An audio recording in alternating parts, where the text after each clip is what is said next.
Hop, merci à vous. Moi, je vais vous parler de l'éducation aux médias et à l'information, aux actions qu'on propose à la médiathèque départementale, et notamment le dispositif qu'on a lancé cette année, donc les résidences de journalistes. Alors, pour commencer, tout d'abord, est-ce que l'éducation aux médias et à l'information, ça parle à tout le monde? C'est une notion vague ou qu'est-ce que vous en avez un petit peu en tête de ça? Est-ce que c'est quelque chose que vous avez déjà rencontré dans vos livres, enfin, dans votre quotidien ou non? Doucement. Donc voilà, pour le définir, c'est à la fois assez simple et à la fois un peu compliqué. C'est que, en fait, c'est quelque chose d'assez large. Par exemple, la définition qu'on retrouve sur Wikipédia, qui englobe à peu près des définitions assez larges de ce que peut en donner l'UNESCO ou d'autres. Cette éducation aux médias vise à développer les connaissances et les compétences des individus pour leur permettre d'utiliser avec discernement les médias de manière critique et créative, tant dans la vie professionnelle qu'au quotidien. Donc voilà, donc du coup, c'est assez large, on peut mettre plein de choses. L'éducation nationale, par exemple, on met un objectif l'objectif de l'éducation nationale, c'est de permettre de donner des outils dans une société d'information et de communication pour créer des citoyens, en fait. C'est une sorte de fabrique, enfin, donner des outils pour que les élèves, les enfants en tout cas, soient des citoyens éclairés, ils comprennent le monde dans lequel ils vivent. Parmi toutes les choses que ça peut comprendre, l'éducation aux médias, c'est là où je vous dis que c'est un petit peu large, c'est qu'on peut à la fois en traiter de liberté d'expression, de la presse et du journalisme, des réseaux sociaux, de cyberharcèlement, d'inégalités hommes-femmes, des inégalités de genre ou autres, l'éducation aux écrans.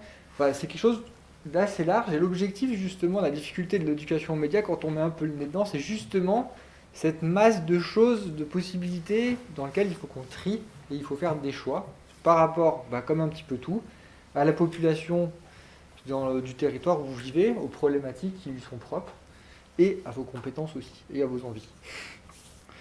Pour l'histoire, en fait, l'éducation aux médias existe depuis à peu près aussi longtemps que les médias existent. Juste la formalisation aujourd'hui qu'elle en a, et notamment dans l'éducation nationale, a été renforcée ces dernières années, notamment avec les attentats de Charlie Hebdo et aussi avec l'assassinat de Samuel Paty. Voilà, donc il y a eu un vrai renfort pour ça. Et ce n'est pas non plus parce que une carte blanche pour dire que toute la presse c'est bien, les journaux, non, c'est vraiment pour développer un esprit critique et former des citoyens. Hop. La question d'après, c'est pourquoi on fait de l'éducation aux médias et à l'information. Donc le petit nom de ça, c'est l'EMI, ça va un petit peu plus vite, en médiathèque. Et bien tout simplement parce qu'on est un lieu reconnu par l'UNESCO pour la construction du citoyen, parce qu'on propose des ressources, on a une expertise qui est reconnue dans son traitement, l'analyse et la valorisation d'une information, qu'on sait mettre en lien des personnes avec une information, parce qu'on est des vrais moteurs de recherche humains en fait, quelque part, c'est notre rôle. Voilà. Que les bibliothèques sont aussi le premier réseau de proximité culturelle en France. Et que pour ça, on a notre force, c'est quand même qu'on fait partie intégrante d'un territoire, qu'on a un réseau de partenaires qui est très puissant. Et pour l'éducation aux médias, on le verra un petit peu après, c'est quelque chose qui est très important parce que ça ne se construit pas seul en fait. Et enfin, on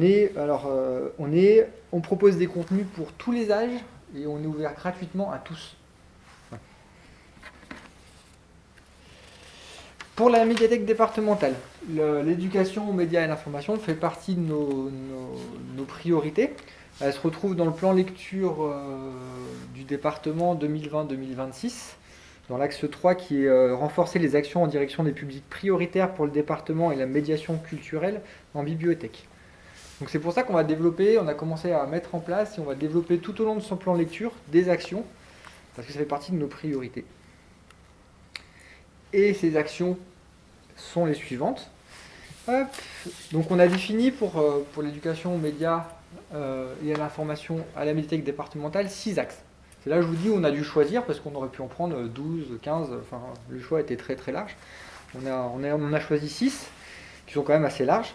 Donc le premier c'est celui qui est en place depuis peut-être déjà au moins un an sûr et peut-être même un peu plus avec Delphine, donc qui est la formation des professionnels, mais aussi des partenaires avec lesquels vous pouvez être amené à travailler.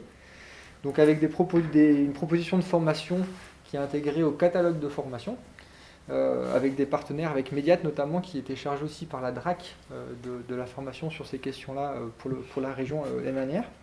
Enfin, pas l'année dernière, les dernières années. Mais aussi en intra, pour vos formations internes, c'est des choses sur lesquelles on peut aussi vous accompagner et travailler dessus. Le deuxième axe, qui pour l'instant n'est pas encore développé, ça fait partie des choses qu'on va amener, c'est de développer des actions autour de la parentalité et de l'éducation aux écrans.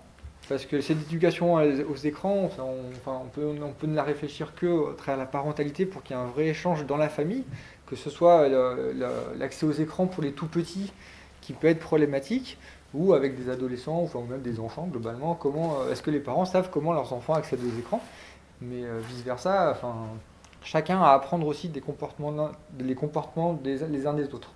Ça ne va pas que dans un sens. Le troisième axe que je vais développer un petit peu après, donc c'est les résidences de journalistes qu'on a lancées depuis cette année. Pourquoi il y a un axe 4 que j'ai plus sur ma feuille, moi? Donc l'axe 4, c'est un axe qui pour le coup est à la médiathèque départementale depuis au moins une dizaine d'années, donc qui est autour de la poursuivre et renforcer les actions d'analyse de l'image autour de l'image photographique, cinématographique et publicitaire, et qui aujourd'hui se traduit par notamment les actions cinéma qui sont menées, donc autour du court-métrage, autour du cinéma d'animation et du mois du film documentaire, qui a lieu en ce moment d'ailleurs pendant le mois de novembre. Donc voilà. L'axe 5 qui est pareil, un axe qui est en partie développé, donc qui est positionner les médiathèques comme des lieux de débat citoyen autour des questions d'actualité. Ça, c'est déjà développé, notamment à travers de la fête de la science, qui permet d'avoir une approche, de mettre en lien des bibliothèques avec le monde scientifique, de travailler sur cette notion de découverte, d'analyse scientifique et tout, et qu'on va essayer de développer avec d'autres propositions prochainement. Et enfin, le dernier, c'est l'accompagnement qu'on peut vous proposer.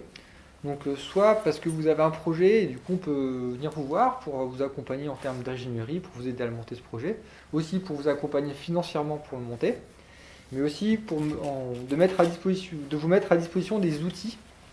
On vient de constituer notamment une malle de jeux de société autour de l'EMI. Donc pour l'instant c'est 6 jeux de société qui sont autour des réseaux sociaux, de l'analyse photographique, il y a des petits jeux de rôle autour des fake news aussi, qui est quelque chose qu'on développe beaucoup autour de ces questions-là.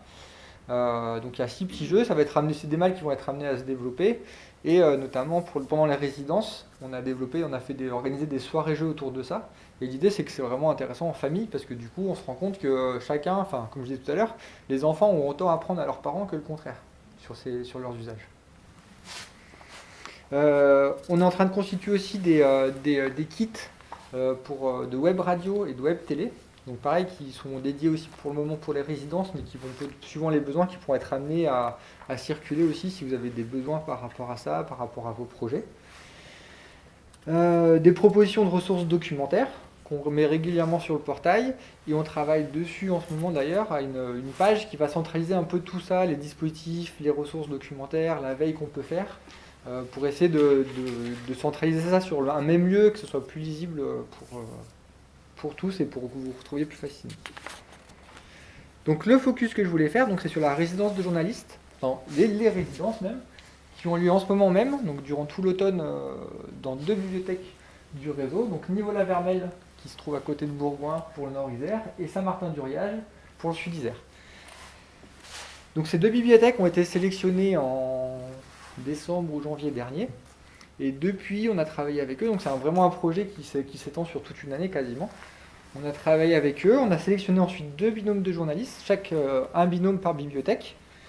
Donc on a premier binôme auvergnat, Angélique Mangon et Martin Pierre, qui sont sur Niveau-la-Vermelle, et un autre binôme parisien, avec Margot Zulka et Lola Fourmi, qui sont sur Saint-Martin-du-Riage. On a aussi 2 super bibliothécaires, donc Aurélia et Stéphanie, que je tiens à remercier, parce que comme c'est la première année, elles expérimentent un peu avec nous aussi, avec tout ce qu'on peut réussir, mais aussi des fois les petits loupés, les petits retards et tout. Donc ça, c'est voilà. Et ce qui est intéressant, c'est que la résidence est centrée sur une bibliothèque, donc une commune, mais qu'il y a un rayonnement pour Saint-Martin-du-Riage sur une partie du réseau du Grésivaudan, et sur le niveau La Vermeille, qui fait partie, qui est territoire CAPI, mais en dehors du réseau CAPI, sur les bibliothèques alentours, qu'ils appellent le territoire, c'est le Val d'Any, je crois, il me semble. Donc, ils ont 3-4 bibliothèques avec qui on a pu rayonner, notamment en termes de formation, donc ça veut dire des formations communes, et puis des actions aussi après dispatchées. Le public, l'avantage qu'on a aux bibliothèques par rapport notamment aux actions de l'éducation nationale, c'est qu'on touche tous les publics. Et ça, c'était vraiment une contrainte qu'on a mise sur ces résidences, c'est de toucher, d'avoir des actions qui soient certes avec les classes, mais qui ne soient pas seulement sur les classes et sur lesquelles on puisse toucher vraiment l'ensemble du public des médiathèques, donc de 0 à 100 et quelques années. Avec l'idée aussi que, par exemple, sur le Covid, les personnes qui ont partagé le plus de mauvaises informations sont les plus de 60 ans. Voilà. Donc l'éducation média, certes, c'est qu'on appuie sur les enfants, sur les ados, parce que c'est ceux qui sont médiatisés, mais n'empêche que c'est pas ceux qui publient plus de qui partagent le plus de fausses informations sur Internet. Voilà. Et ces résidences vont se terminer donc, au mois de décembre et pour au niveau de la Vermeille et en janvier pour Saint-Martin-du-Riage par une restitution qui sera publique de toutes les actions qui permettent de mettre en avant toutes les actions qui auront été faites par les résidences et que tous les différentes actions puissent mettre en commun leur projet. Alors une restitution publique. Exemple d'actions qui ont eu lieu par exemple, ou qui ont lieu parce que c'est vraiment en ce moment, cette semaine les 2 binômes de journalistes sont sur le terrain par exemple. On a la réalisation de vrais faux de reporters vidéo avec des classes de CM à Saint-Martin-du-Riage. La formation des équipes professionnelles et bénévoles et ainsi que les partenaires sur les 2 territoires. Donc, par exemple sur le Grésivaudan, on a fait 3 demi-journées de formation qui ont été proposées à l'ensemble des bibliothécaires du réseau du Grésivaudan pour le coup, et à certains partenaires qui étaient impliqués sur les actions comme le service jeune de la ville de Saint-Martin-du-Riage. Et ça a été une journée de formation complète pour la Vermeille. On a fait des soirées jeux, il y a des ciné-débats régulièrement en lien avec le mois du doc, mais pas que. Il y a un livre de témoignages et de photos intergénérationnelles qui est en train d'être créé. On a des témoignages entre une classe de CE2 et des résidents d'un foyer logement. Il y a la construction d'une capsule temporelle avec des témoignages audio et vidéo. Je reviendrai dessus un petit peu. Après, on a des émissions de la radio autour du sport et de l'éco-citoyenneté. On a une soirée escape game pizza avec les ados du service jeunesse. Des ateliers de détournement d'images avec des ados. Voilà. Les actions peuvent se multiplier. Ça a été vraiment des actions qui ont été construites entre les bibliothèques et les journalistes, avec les partenaires. Voilà. Enfin, chaque résidence a vraiment sa spécificité et a vraiment construit son projet comme elle entend. Donc, l'exemple d'action, par exemple, si on prend la capsule temporelle, l'idée c'est de recueillir une somme de témoignages, soit en vidéo, soit en audio, de personnes que les gens nous redonnent et qui parlent de leur territoire, de ce qu'ils aiment, de ce qu'ils n'aiment pas et tout. On va centraliser ça dans une petite boîte. Alors, je crois que la boîte est en train de une étude sur la boîte en ce moment.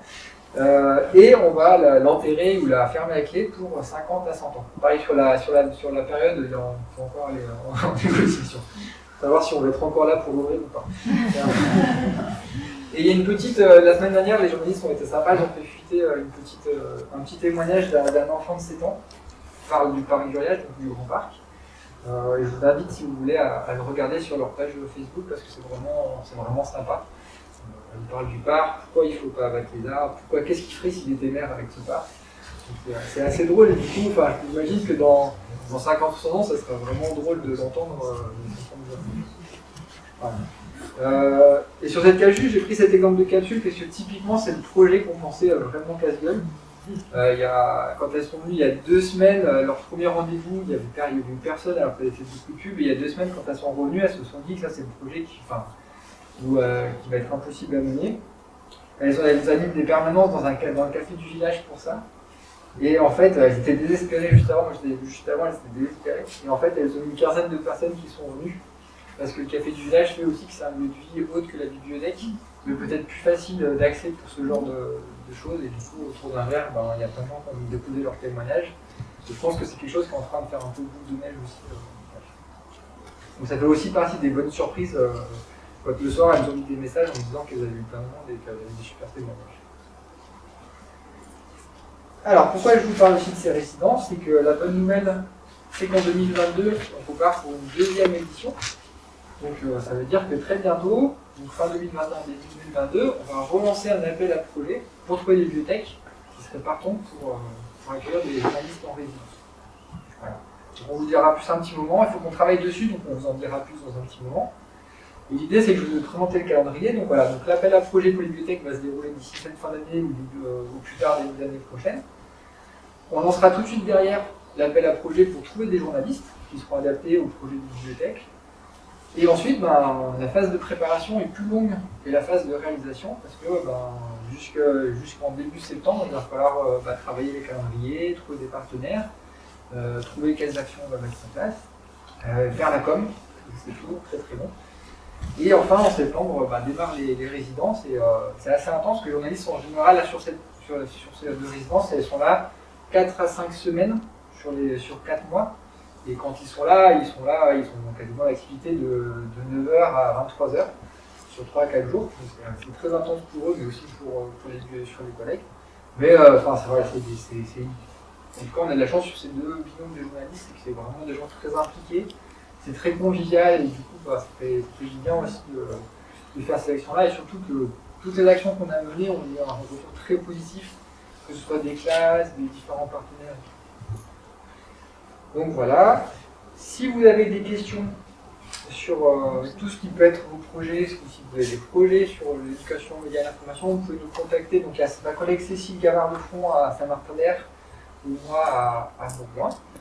Si c'est pour la résidence, ce sera plutôt moi pour le coup, pour les résidences. Et je vous invite à suivre les deux résidences du moment.